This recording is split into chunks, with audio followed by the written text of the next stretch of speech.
When I received the email from his lawyer, I texted him and said, I think we should have a call. I think for everything I've done for you, I think I deserve a call.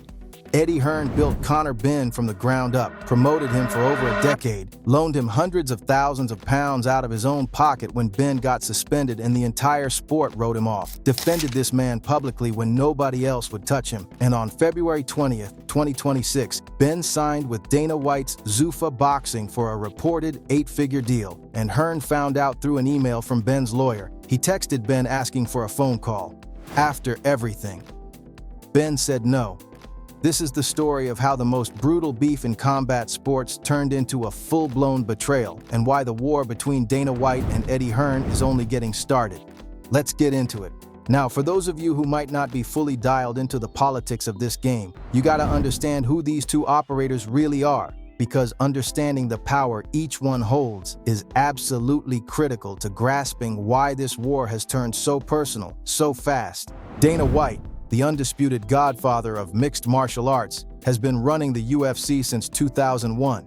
He took a niche, underground, cage fighting operation that was practically bleeding money on the stretcher, and he turned it into a global juggernaut valued in the billions. The man doesn't just promote fights, he controls the entire ecosystem, and in late 2024, flush with Saudi Arabian money from Turki Al Sheikh's General Entertainment Authority, White launched Zuffa Boxing, named after the UFC's parent company, and declared, in not so many words, that he was coming to fix what boxing's old guard had broken. That's a direct shot at every promoter drawing breath. On the other side of the ring stands Eddie Hearn, chairman of Matchroom Sport, the family empire his father Barry Hearn built from the ground up back in 1982. Eddie took over boxing operations in 2010 and turned Matchroom into arguably the most powerful promotional outfit on the planet, guiding the careers of Anthony Joshua, Canelo Alvarez, Katie Taylor, and a roster deep enough to fill a stadium on name recognition alone.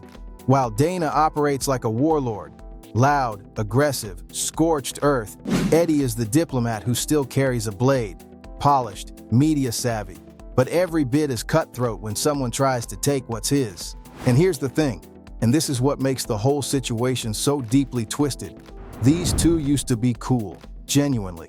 They coexisted in the same combat sports ecosystem for years, rubbing shoulders at events, exchanging pleasantries, operating in their respective lanes without stepping on each other's toes. They coexisted during the 2017 Mayweather vs. McGregor circus, a $600 million plus mega fight that both sides profited from handsomely.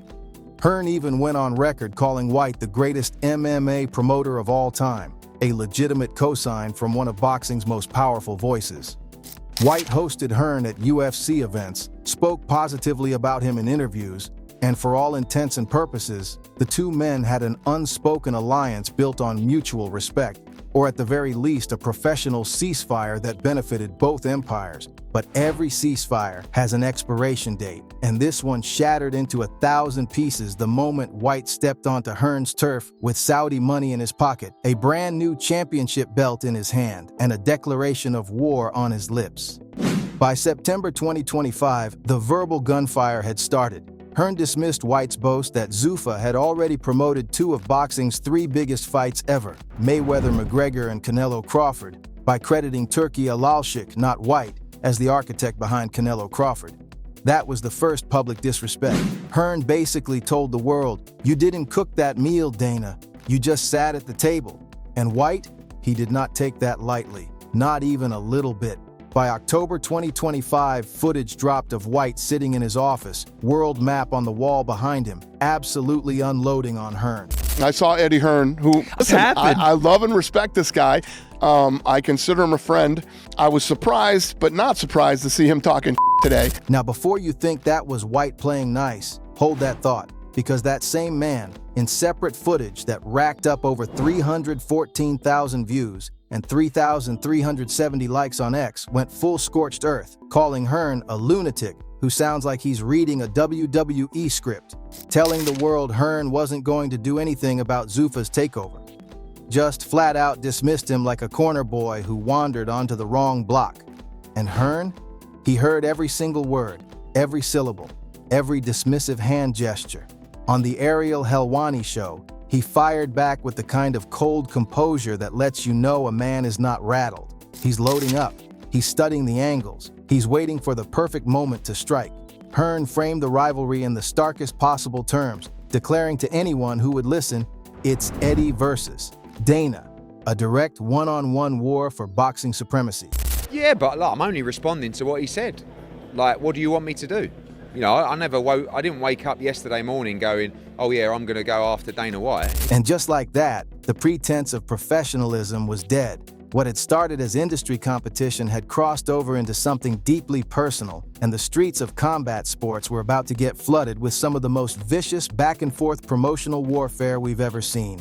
Everything up to this point was the slow-burning fuse. What happened in February 2026 was the full detonation, and it wasn't just a few sparks. It was an all-out, no-holds-barred verbal gang war broadcast across every platform imaginable. It kicked off on February 15th, right after Zuffa Boxing 3. White was riding high, feeling himself, and he stepped to the microphone and essentially spit on every established promoter in the boxing game. He said competing with them was like beating up babies, and he singled Hearn out by name, hitting him with the most personal shot you can throw in this business. Eddie Hearn works for his dad. Now in the streets of boxing promotion, that's a violating line. You are telling a man who has spent the last 15 years building his own empire, brick by bloody brick, who has promoted stadium events on every continent, who has turned fighters from nobodies into global superstars. You're telling that man he's nothing more than daddy's little errand boy, that he inherited his position rather than earned it. It's the kind of disrespect that isn't designed to wound, it's designed to humiliate. And when someone tries to humiliate Eddie Hearn, that man does not retreat, he escalates. And that is precisely what he did, with surgical precision and absolute fury. In an interview with IFL TV that amassed 169,000 views and 1,323 likes, Hearn absolutely torched Zuffa's new championship belt, the one White had been parading around like a trophy, calling it the cringiest shot I've ever seen. He went further, saying, "Do you think I disrespect boxing that much where I would say Matchroom Boxing World Championship? No, because I respect the sport." That line was a knife aimed straight at White's credibility in the boxing world. You're coming into our house and you don't even understand the furniture. But Hearn wasn't done, not even close. He was just warming up. In an explosive sit-down with the stomping ground, Hearn called Zuffa's events mediocre. And then he went for the jugular, flipping White's daddy line right back on him by calling Turki Alalshik White's new daddy, his papi. Well, he did it after a month, but as I explained to the world, he works for his dad, his papi, Turki Alalshik. That right there sent the internet into absolute meltdown. Hearn was telling the world that White, the man who prides himself on being the boss of bosses, answers to somebody else. That Saudi money comes with a leash, and Dana White is the one wearing the collar. And in a longer interview, Hearn went even deeper, deconstructing everything Zuffa had put on screen and dismissing it wholesale. When you look at the product they're currently producing, but they're going to be a threat, they're going to waste money. He continued to twist the blade, mocking Zuffa's production values and their comparisons to boxing royalty. He's saying, this reminds me so much of Roy Jones Jr. And then you're putting on Charles Martin on a Sunday night, telling the world that this is what the heavyweight division needs. He pointed out that White was sitting there comparing his events to Roy Jones Jr. while putting on Charles Martin on a Sunday night and telling the world that's what the heavyweight division needs. Then he dropped what might be the hardest line in this entire beef, reducing Zuffa's entire boxing operation to a garage show. It's like, no, it's in a garage in front of 130 people. Don't tell me that's vision. Dead silence after that one. Hearn basically told the world that while he's selling out arenas and stadiums across the globe, Zuffa is hosting bingo night in a parking lot. Meanwhile, the collateral damage from this war wasn't just limited to the two bosses trading haymakers through the media. The shrapnel was hitting everyone in the combat sports ecosystem. UFC fighters started watching this whole thing unfold with very real interest and very real frustration. Joaquin Buckley, the welterweight known for that viral 2020 knockout, publicly called White out on Instagram, saying White had forgot who he was and that if White thinks MMA fighters don't have a place in Zuffa boxing, I believe you're mistaken. That's a fighter looking his own boss dead in the eye and saying, "Don't forget about us while you're chasing this new shiny thing." Meanwhile, Sean O'Malley expressed interest in fighting on Zuffa boxing cards, positioning himself as a loyalist who sees opportunity in White's crossover plans. The crew was divided. Some were riding with the boss, others were side-eyeing the whole operation from the shadows. By mid-February, this wasn't just a beef anymore. This was a full-blown, multi-front turf war, with clips going viral on a daily basis, fan pages on X running highlight reels of every shot fired, and comment sections flooded with people picking sides like it was an election. Posts were pulling hundreds of thousands of views, with fans screaming for a Dana versus Eddie Netflix special and calling it the most entertaining promoter rivalry combat sports has ever witnessed. The energy was electric, the hatred was real, and the engagement was through the roof. But the truth is, nobody saw what was coming next, because Dana White wasn't just talking, he was making moves, and the bomb he was about to drop would change everything. Everything you've heard up to this point. The insults, the viral clips, the daddy jabs, the belt mockery. All of that was theater. Entertaining? Absolutely. Damaging? Sure. But at the end of the day, words are just words. What turns a beef into an all-out war is when somebody makes a move so cold, so calculated, so deeply personal that there's no coming back from it.